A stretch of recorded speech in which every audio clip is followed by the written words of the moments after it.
दोस्तों, welcome to electrical concept. मैं Sujit, electrical engineer. आज एक इंपॉर्टेंट एंड इंटरेस्टिंग टॉपिक को लेकर आए हैं।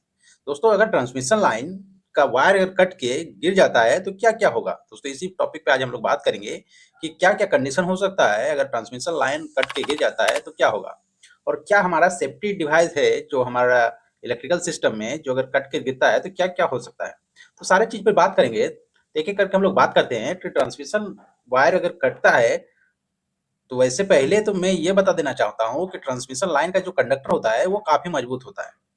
क्यों? क्योंकि ये जो बना हुआ रहता है, ये होता है बना हुआ एल्युमिनियम कंडक्टर स्टील रेनफोर्स से। मतलब क्या, ये जो कंडक्टर होता है उनके बीच में क्या होता है, स्टील डाला जाता है।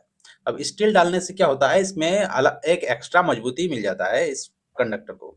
जैसे अगर कैसे देखना चाहोगे तो मैं आपको दिखा देता हूँ उसका वायर। ये जैसे कि आप लोग देख पा रहे हैं, ये देखिए, ये कंडक्टर जो ऊपर से रहता है वो रहता है आपका एल्युमिनियम का, और बीच में जो रहता है वो स्टील रहता है। ओके, तो इसीलिए बोलता है, इसको क्या बोलते हैं, ACSR कंडक्टर, मतलब एल्युमिनियम कंडक्टर स्टील रेनफोर्स।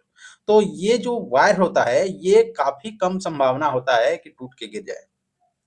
लेकिन कई नेचुरल डिजास्टर जब आ जाता है, जैसे आंधी आ गया, तूफान आ गया, अचानक से फ्लड आ गया, अर्थक्वेक आ गया, तो उस कंडीशन में कई बार क्या होता है कि ट्रांसमिशन लाइन का वायर टूट के गिर जाते हैं। तो गिरने का क्या क्या कारण हो सकता है, तो मान लीजिए क्या कंडीशन होगा। वायर मान लीजिए यहाँ से कटा, वायर अगर यहाँ से कट गया तो क्या हो सकता है, फर्स्ट तो कट के क्या हो सकता है, जमीन में सट सकता है, मतलब ग्राउंडिंग कर गया। दूसरा क्या हुआ, अगर ये वायर कटा तो ये हो सकता है इस फेज में सट जाए, दूसरा कंडीशन। तीसरा कंडीशन क्या हो सकता है कि वायर कटा और टावर में ही सट गया, ये भी कंडीशन हो सकता है। और क्या कंडीशन हो सकता है कि वायर कटा और यहीं पे हैंगिंग करने लगा, मतलब ना ही टावर में सटा ना ही जमीन में सटा। तो ये कंडीशन हो सकता है टूटने का। अब बात करेंगे कि जब वायर कट के ग्राउंडिंग को टच करता है, जमीन को टच करता है, तो उसको क्या बोलते हैं, लाइन टू ग्राउंड फॉल्ट। मतलब वो फॉल्ट क्रिएट होता है, लाइन टू ग्राउंड फॉल्ट। अगर वही लाइन अगर कट के उसी लाइन से सट जाए दूसरे लाइन से, तो उसको क्या बोलते हैं हम लोग, लाइन टू लाइन फॉल्ट। और एक क्या होता है, जब कट के टावर से सट जाता है तो टावर ऑलरेडी ग्राउंडिंग किया हुआ रहता है, मतलब टावर ऑलरेडी जमीन से कनेक्टेड रहता है, तो वो भी क्या होता है, line to ground fault. Okay. और जब चौथा कंडीशन, जब वायर कट के हैंगिंग करने लगता है, उसको क्या बोलते हैं, लाइन फॉल्ट। लाइन ना ही जमीन में सटा ना ही किसी चीज में सटा, तो ये कंडीशन हो सकता है।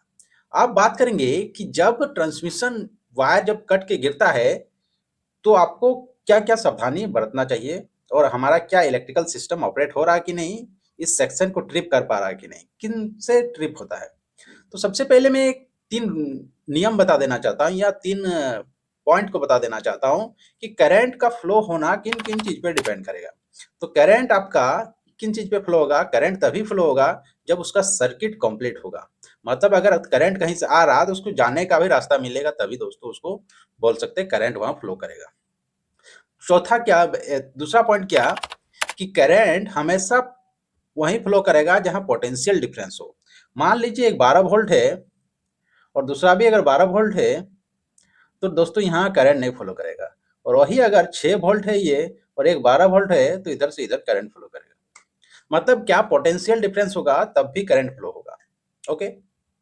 और करंट का और एक नियम क्या है कि करंट हमेशा शॉर्टेस्ट पाथ में फ्लो करता है। मतलब क्या, अगर यहाँ से कंडक्टर है और यहाँ से अगर दूसरे मीडियम है, तो जहाँ शॉर्टेस्ट पाथ मिलेगा, मतलब जहाँ रेजिस्टेंस कम मिलेगा उधर ही वो जानेगा करंट। करंट हमेशा उसी रास्ता में जाएगा जहाँ रोकने वाला कम रहेगा, मतलब रेजिस्टेंस कम है। तो ये करंट का फ्लो होने का कारण बताएं।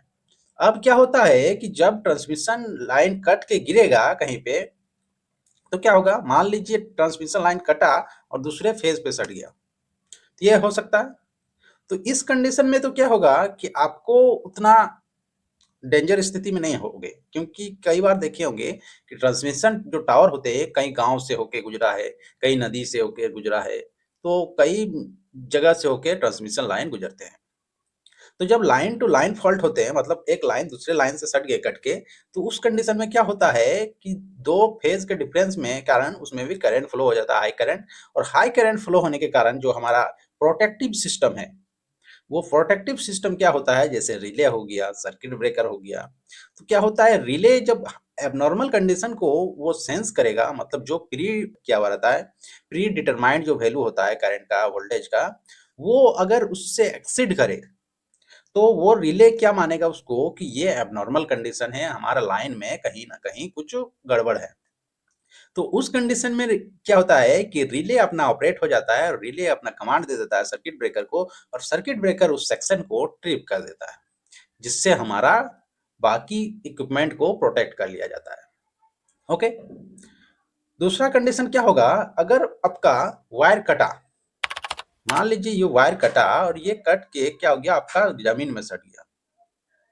तो जमीन में जैसे ही इतना हाई वोल्टेज सटेगा, हाई वोल्टेज का वायर, तो क्या होगा, ये जहां पे जमीन में सटेगा तो वहां क्या होगा, ये एक वोल्टेज का डेवलपमेंट करेगा। मतलब क्या, ये ग्राउंडिंग तो हो गया लेकिन उसका एक इलेक्ट्रिक फील्ड जनरेट कर देगा। मान लीजिए ऐसे यहाँ से सटा तो यहाँ से ऐसे ऐसे ऐसे। तो ये क्या होगा, मान लीजिए यहाँ जहां पे सटा वहां 1 लाख वोल्ट है, और इससे थोड़ा दूर जाओगे तो 80,000 वोल्ट, उससे थोड़ा दूर जाओगे तो 70,000 वोल्ट। तो इस तरह करके ये वोल्टेज का ग्रेडिंग कर देते हैं। मतलब क्या, वोल्टेज का डिफरेंट डिफरेंट डिफरेंस आ जाता है वोल्टेज में। तो यही जो वोल्टेज का डिफरेंस को देखने को मिलता है जमीन में, तो उसी को क्या बोलते हैं हम लोग, वोल्टेज ग्रेडियंट बोलते हैं। क्या बोलते हैं, वोल्टेज ग्रेडियंट। नाम से ही पता चल रहा, ग्रेडिंग कर दिया वोल्टेज को, उसी को क्या बोलेंगे, वोल्टेज ग्रेडियंट।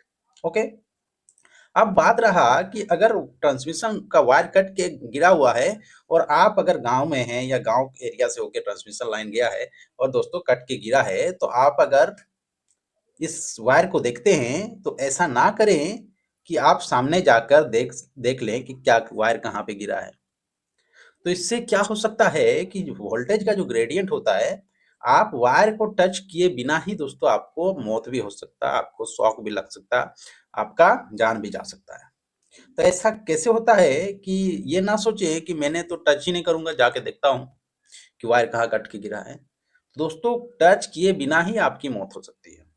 वो क्या कारण हो सकता है कि जब इसका इलेक्ट्रिक फील्ड में आप इंटर करोगे, और जैसे ही दोस्तों यहाँ से क्या बोले कि वोल्टेज का डिफरेंस जैसे क्रिएट हो जाएगा, पोटेंशियल का डिफरेंस जैसे क्रिएट हो जाएगा, करंट फ्लो होने स्टार्ट हो जाता है। तो जैसे ही आपका दूसरा पैर, अगर मान लीजिए वहां पे आप वॉक करने जाओगे उसका इलेक्ट्रिक फील्ड में, वैसे ही दोस्तों आपका वोल्टेज का डिफरेंस के कारण आपके अंदर से करंट फ्लो होगा और आप वहीं स्वाहा हो जाओगे और सीधे ऊपर पहुंच जाओगे। तो ऐसा गलती से भी ना करें आप कि कहीं भी वायर अगर कटा तो वहां देखने ना जाएं, काफी दूर पे ही रहना, उसका उसका एरिया में नहीं आना है। तो इससे क्या हो सकता है, मौत हो सकता है। ओके, तो उसी को क्या बोलते हैं हम लोग, वोल्टेज ग्रेडियंट। ओके, तो ये कारण हो सकता है। तो इस कंडीशन में भी क्या होता है, जब ग्राउंडिंग हो जाता है तो हाई करंट ड्रॉ होना स्टार्ट हो जाता है। तो और हाई करंट ड्रॉ होने के कारण क्या होता है, हमारे जो प्रोटेक्टिव सिस्टम है वो ऑपरेट हो जाता है और इन सेक्शन को ट्रिप। तो उस कंडीशन में भी मैंने क्या बताया कि जब भी दोस्तों इस तरह के कंडीशन होता है, कंडक्टर गिर जाता है ग्राउंड में, तो आपको वहां नहीं जाना है। तो इससे क्या हो सकता है, आपको इलेक्ट्रिकल शॉक लग सकता है और आपकी जान के लिए, आपके जान और माल के लिए काफी हानिकारक है और आपकी मृत्यु भी हो सकती है। इसीलिए दोस्तों ये प्रिकॉशन रखना है।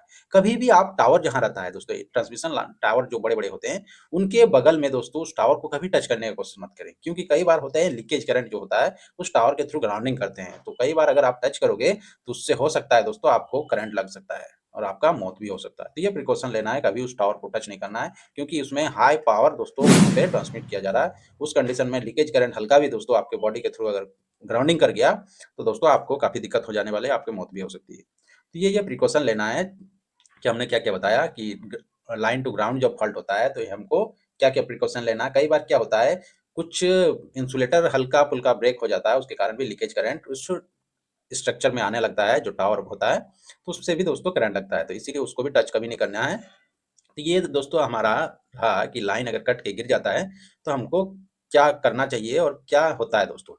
तो ये सारा कंडीशन को मैंने बताने की कोशिश किया हूँ कि वोल्टेज ग्रेडियंट क्या होता है। वोल्टेज ग्रेडियंट के कारण क्या होता है, आपको दोस्तों उस एरिया में अगर इलेक्ट्रिक फील्ड के एरिया में आ गए तो दोस्तों आप भी लपेटे में आ जाओगे उस इलेक्ट्रिकल फील्ड के। दोस्तों वीडियो अगर अच्छा लगा तो चैनल को सब्सक्राइब करें, लाइक करें एंड शेयर करें। थैंक यू दोस्तों, नेक्स्ट वीडियो में मिलते हैं हम लोग एक नया कंटेंट के साथ, एक नया टॉपिक के साथ।